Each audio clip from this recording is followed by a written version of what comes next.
શિકાગોની Lincoln પાર્કમાં શું હવે ગુજરાતી વેપારીઓ સુરક્ષિત નથી રહ્યા? માત્ર 3 મહિનામાં એક જ દુકાન પર ત્રણ વાર હુમલાઓ અને રીઢા ગુનેગારોની એવી હિંમત કે પોલીસ પણ ચોંકી ઉઠે છે. મધરાત્રે ત્રાટકેલી ગેંગે કેવી રીતે સ્લેજ હેમર વડે મચાવ્યો કહેર અને શા માટે એક ગુજરાતી વેપારીએ મજબૂર થઈને લેવો પડ્યો મોટો નિર્ણય? મિત્રો, આપણે આ સનસનાટીપૂર્ણ અહેવાલ આપણે જાણીશું. અંત સુધી જોતા રહેજો. અમેરિકાના શિકાગો શહેરમાં અત્યારે વેપારીઓની ઊંઘ હરામ થઈ ગઈ છે અને ખાસ કરીને લિંકન પાર્ક જેવા પોશ વિસ્તારમાં હવે વ્યવસ્થિત રીતે પ્લાનિંગ કરીને ચોરી કરતી ગેંગ સક્રિય થઈ છે, જે નાના વેપારીઓને નિશાન બનાવી રહ્યું છે.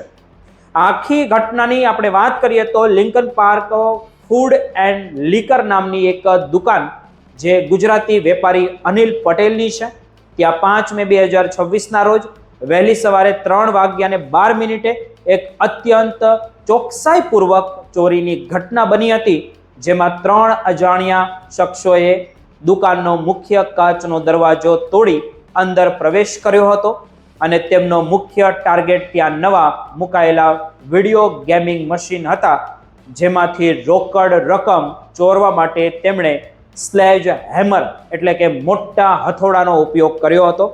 સીસીટીવી ફૂટેજમાં આપણે જોઈ શકાય છે કે આ ગેંગ અત્યંત ટ્રેન્ડ હતી, કારણ કે એક તરફ એક માણસ મશીનો તોડતો હતો તો બીજી તરફ એ બાકીના 2 શખ્સો સિગારેટ, દારૂ અને લોટરીની ટિકિટો જેવી વસ્તુઓ ફટાફટ એ થેલામાં ભરી રહ્યા હતા.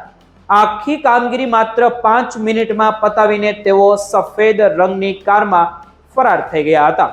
નોંધનીય છે કે અનિલ પટેલ માટે આ કોઈ નવી ઘટના નથી, કારણ કે છેલ્લા 3 મહિનામાં તેમની દુકાન પર આ ત્રીજો મોટો હુમલો થયો છે. આ પહેલા માર્ચ મહિનામાં પણ એક ગેંગ આ જ રીતે હુમલો કરીને આખું એટીએમ મશીન જ ઉઠાવી ગયા હતા.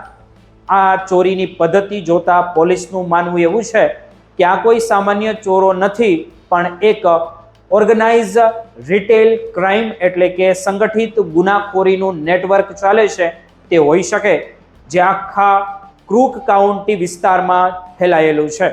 તપાસમાં સામે આવ્યું છે કે આ ગેંગ ખાસ કરીને એવા વેપારીઓને નિશાન બનાવે છે જેમના સ્ટોરમાં ગેમિંગ મશીન કે એટીએમ જેવા રોકડ ધરાવતા સાધનો હોય છે.